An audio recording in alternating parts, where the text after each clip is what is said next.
আমার আর মনার দুজনের প্রচণ্ড জ্বর। তো জ্বর দিয়ে আমরা কি খামো, এনে আনারস লইছি আর হলো একদম দেশি লেবু, গাছের থেকে দেশি লেবু ফারছি।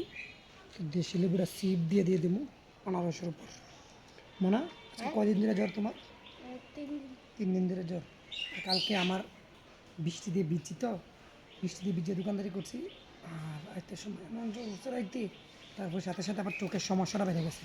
তো আজকে যেমন ডাক্তার কাছে চোখের সমস্যার জন্য চোখের ডাক্তারের কাছে যাবো।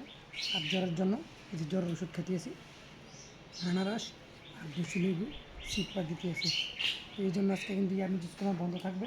আর মনার জ্বর মনে হয় আনারস খাওয়াইতেছি, আমার জ্বর আমি আনারস খেতেছি। মুখটা জরলে দিতে দিতে লাগে, এটা কিন্তু অনেক উপকার। না খালো বেশি বেশি আনারস খেতে পারলে ওই বলিয়া জ্বরের ভিতরে সে লেভেলের উপকার পাওয়া যায়।